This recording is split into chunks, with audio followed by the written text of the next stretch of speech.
बच्चों एक क्वेश्चन अक्सर पूछा जाता है कि दो चालक तार जिनके पदार्थ लंबाई और व्यास समान है किसी विद्युत परिपथ में पहले श्रेणी क्रम यानी सीरीज में और फिर पार्श्व क्रम यानी पैरेलल में संयोजित किए जाते हैं तो श्रेणी क्रम और समांतर क्रम में उत्पन्न ऊष्माओं का अनुपात क्या होगा।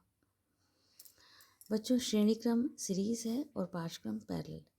दोनों चालक तार जो हैं वो उनका पदार्थ सेम है, लंबाई सेम है और व्यास सेम है। ठीक है, यानी जिस मटेरियल का वो बना है वो दोनों सेम है, लेंथ सेम है और उनका डायमीटर भी सेम है। ठीक, अब इस क्वेश्चन को करते हैं। तो सबसे पहले हम लोग देखेंगे कि जो चालक तार हैं चूँकि पदार्थ लंबाई और व्यास सेम है तो उनके प्रतिरोध भी सेम होंगे। कैसे? हम लोग को पता है कि R इज इक्वल्स टू होता है रो L अपॉन A। रो होता है विशिष्ट प्रतिरोध जो कि पदार्थ की प्रकृति पर डिपेंड करता है। L होती है लेंथ ऑफ द कंडक्टर, तो यहाँ पर लंबाई सेम है। A एरिया है जो कि पाई R स्क्वायर होता है, चूँकि व्यास समान है, डायमीटर इक्वल है, इसलिए A भी सेम होगा। तो दो चूँकि R जो है रो L और A पर डिपेंड करता है तो दोनों के लिए रो भी सेम है, L भी सेम है और A भी सेम है, इसलिए क्या होगा कि दोनों चालक तारों का प्रतिरोध समान होगा। मान लेते हैं ये प्रतिरोध R है, तो एक का R है तो दूसरे का भी R होगा। अब क्या कहा जा रहा है क्वेश्चन में कि दो चालक तार हैं उनको पहले सीरीज में जोड़ रहे हैं और फिर पैरेलल में जोड़ रहे हैं। अच्छा, तो अब जब श्रेणी क्रम में जोड़ेंगे तो सबसे पहले हम देखेंगे कि इक्विवेलेंट रेजिस्टेंस यानी कि तुल्य प्रतिरोध कितना होगा। तो हम लोग को पता है कि श्रेणी क्रम में जोड़ने पे R इज इक्वल टू होता है R1 plus R2।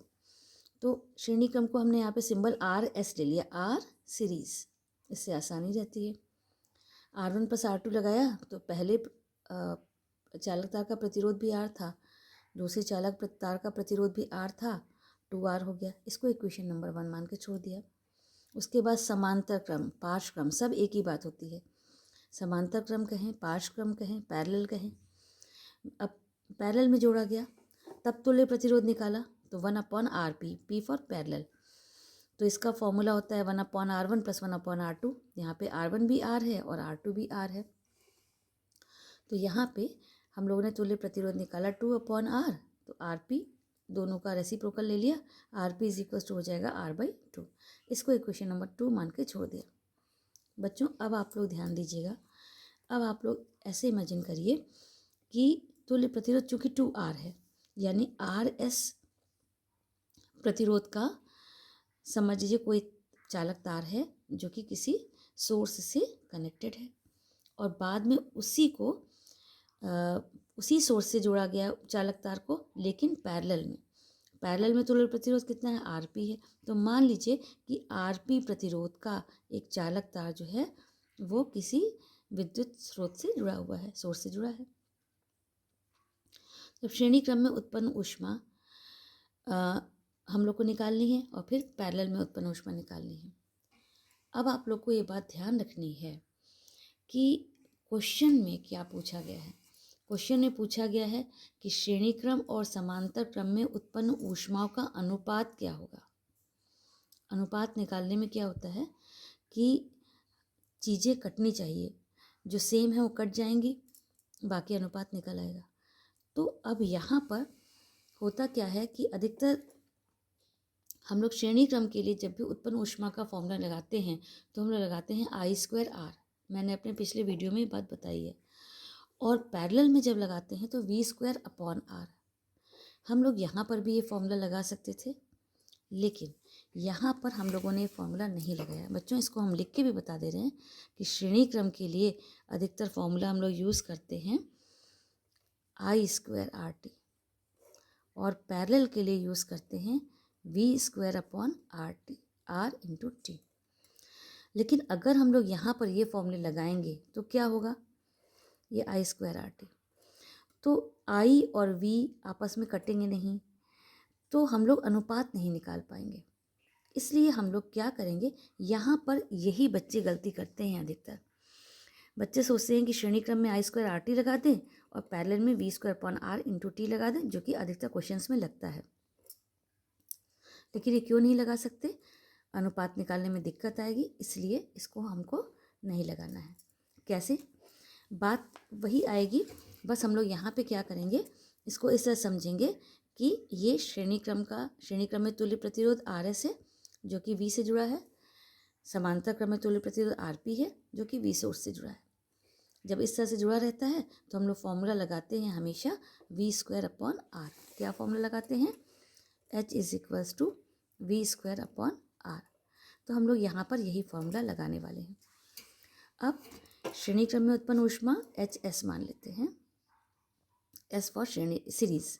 We square upon R, R क्या है? आर एस के बराबर है, आर एस इंटू टी।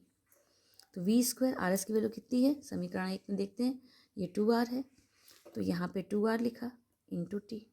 ठीक है, तो V square upon 2r into T, ये एच एस के बराबर हो गया। अब हम लोग आते हैं पैरेलल पर। एच एस की वैल्यू ये निकल आई। पार्श्वक्रम या समांतर क्रम, ये बात ध्यान रखिए कि पार्श्वक्रम या समांतर क्रम एक ही बात होती है।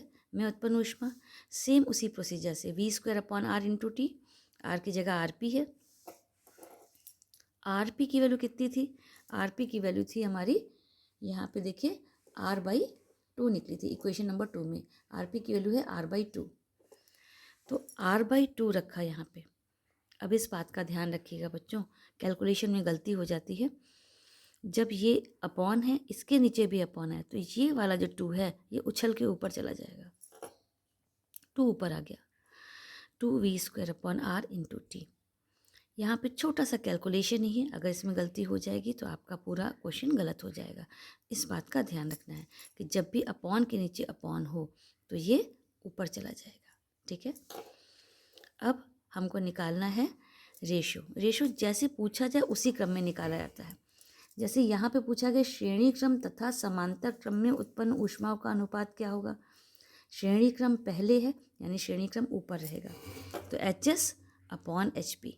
अनुपात का मतलब होता है इस तरह से H S upon H P निकालना। एच एस की वैल्यू रखी V square upon 2r into T हो गया। एच पी की वैल्यू रखी 2v square upon R into T हो गया। टी और टी कैंसिल हो गया। वी स्क्वायर अपॉन 2r का वी स्क्वायर अपॉन 2r। ठीक है, इसको हम अलग से भी बता देते हैं, वी स्क्वायर अपॉन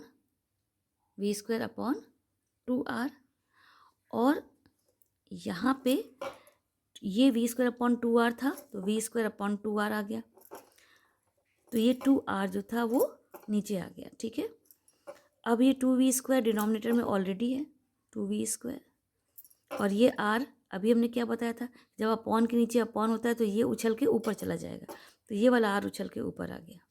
ठीक है, अब देखिएगा बच्चों, ये r और r कैंसिल हो जाएगा, वी स्क्वायर और वी स्क्वायर कैंसिल हो जाएगा।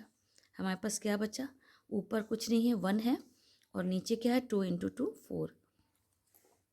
तो हमारा H S upon H P यानी श्रेणी क्रम और समांतर क्रम में ऊष्माओं का अनुपात क्या हो जाएगा? 1/4, और यही हमारा आंसर होगा।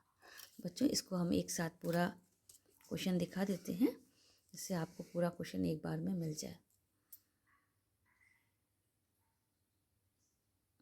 ठीक है, तो ये क्वेश्चन है, इसको आप लोग नोट कर लीजिएगा।